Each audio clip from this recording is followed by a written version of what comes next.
go.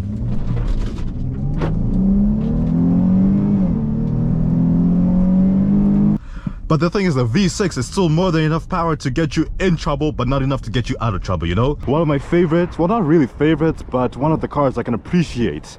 Think of it as a Dodge Charger, without the stigma that the Dodge Charger carries with itself. Now, horn test in 3, 2, 1.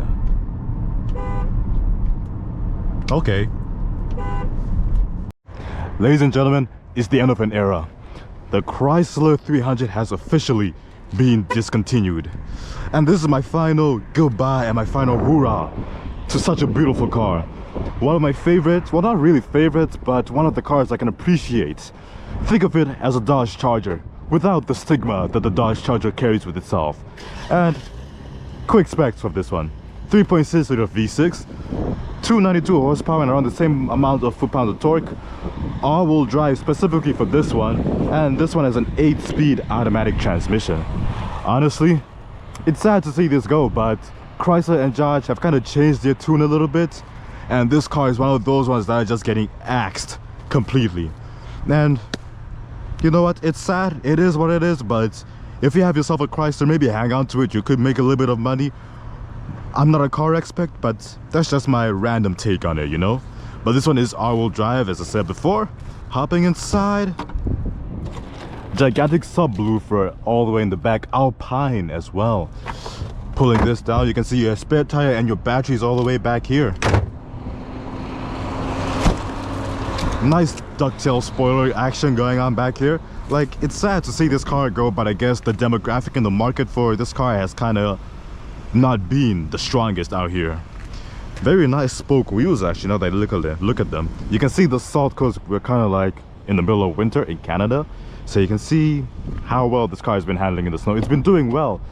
Nice sunroof all the way up here, but hopping inside, leather seats all around. And for the thing is, for a 3.6 liter V6, this thing hauls pretty quickly. 0 to 60 should be coming in a good 5, actually no, 6 seconds actually, 6.1 seconds roughly.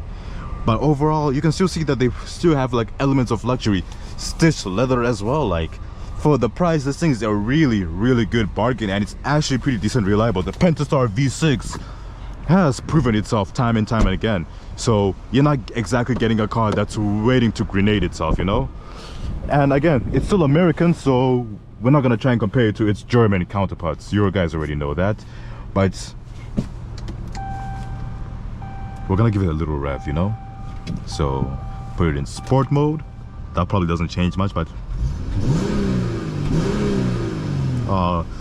I like how the V6 puts so much energy into it. It's like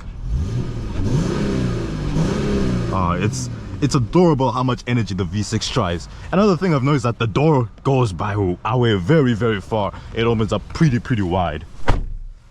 But if you can see, it's still soft touch materials all around here and a little bit of plastic. We don't have any wood trim, we don't have anything or any of that fancy thing sort at all. But if you're wondering how well my stereo system sounds, yeah, pretty loud. And I'm not gonna let this play any longer because that's a copyright waiting to happen. But putting my seatbelt on, as you can see, we have paddle shifters. We don't have adaptive cruise control, not at all. We do have a basic cruise control. We don't have lane keep assist either, but we have blind spot monitoring. This is what our Prindle looks like. Some storage over here, some more over here, cup holders down here, and cloth mats. Like, that's really it. And some more storage down here. It doesn't have wireless charging. If this was wireless charging, this would be really nice, but again, it doesn't have that. So putting it into drive, into sport as well. I'm gonna try and use my paddle shifters for this 0 to 60, because you guys already know in the first 5 minutes of me reviewing a car, we do a quick little 0 to 60. And I expect it to be quick. It's all-wheel drive. We're not gonna even spin our wheels, not even once. So 3, 2, okay, this is not proper. It starts doing a burn. It's rear-wheel drive bias. So 3, 2, 1, go.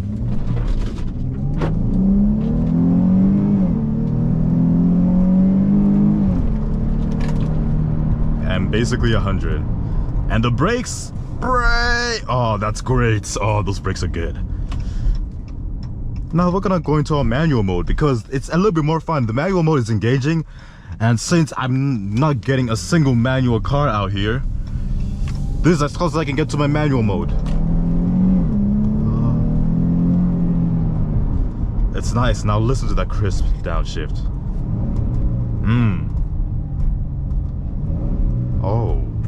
Oh, very, very nice. If I had the Hemi in this, like a Hellcat engine or something a little bit more throaty and terrifying, oh my god, I'd have fun in this car. But the thing is, the V6 is still more than enough power to get you in trouble, but not enough to get you out of trouble, you know? You'll definitely be breaking a lot of speed limit rules, 100%. But the second, let's say, the red and blue lights come on behind you, you're not getting away. Just straight up, don't even bother trying. Just pull over, be a good civilian, and be nice to the cop, because you did do something dumb. The thing is, the transmission is also peppy enough to make it enjoyable. The paddle shifters are definitely a game changer, makes this car feel a little bit more sporty, and it's quick enough in its shifts. We're not talking Porsche levels quick, we're not talking BMW transmission levels of quick, but it's enough that the average person is gonna enjoy this car thoroughly, and is actually gonna miss it if they ever decide to sell it. And if you're wondering what other features we got besides me just hyping up the 3.6 liter V6 in this car, I'm glad you asked. If you come to my controls over here, you can see I have my heated seats. Do I have a heated steering wheel? No, I do not. Do I have ventilated seats? No, I do not. Do I have anything else worth mentioning to kind of substance my argument that this car is a fun, almost entry-level luxury? We do have a big sunroof that I'm actually gonna open up right now for you guys to see. We have automatic seats that I'm currently using. Oh no, don't open up fully. No, it's cold outside. Nope. I don't want to be cold. That's the thing, I don't want to be cold. There, I'm just gonna open up this fully so you can see that yes, we do have a beautiful roof. Well, clear roof. It's not panoramic or anything, we still got a pillar over here, but it's nice enough. I still don't want to compare it to the German counterparts because that's really not a fair comparison. And in terms of performance, the German counterparts have a little bit of more tunability compared to this one, if you're gonna have to be honest. I know you guys will be saying it's a V6, it's not fun, but you guys don't understand. It's still enjoyable. If this is your first car, you think you're the fastest thing on the road 90% of the time, and most of the time you'll probably be right. Until a car that's all-wheel drive with similar power and slightly lighter, because let's not lie to ourselves, these things are heavy. It's still a Charger underneath all of this nicer exterior. It's still a Dodge Charger. So anything that's lighter than this with similar horsepower numbers is instantly winning. But I always look and sound better while losing, because again, this thing is basically a Dodge Charger GT in a suit, and that's okay. 300 horsepower is not terrifying. Actually, in the wrong, for a beginner, 300 horsepower is gonna be very terrifying, the same way your first sports car will be terrifying to you. But once you get used to it, you'll notice that it's nothing to be afraid of. 300 horsepower is nothing to be terrified of. Especially when it's all-wheel drive, you don't have to worry about a lot, really.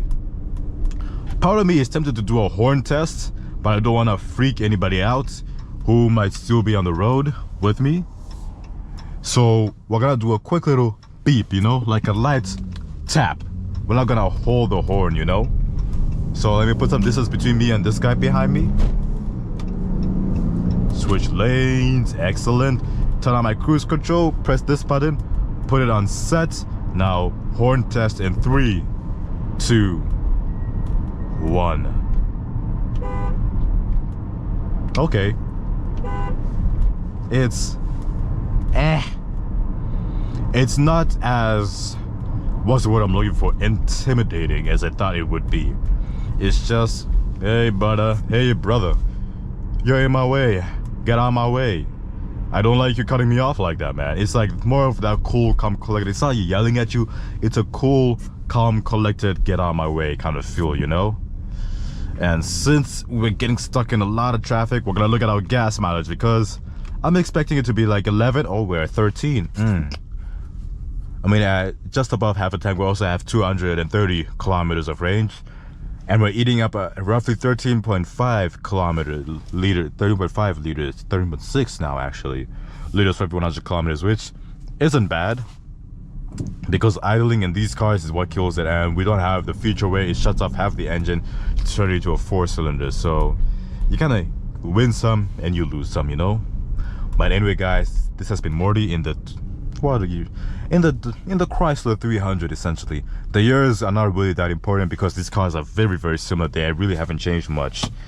But anyway, guys, take care of yourselves and goodbye to the Chrysler 300. Take care, guys. Peace.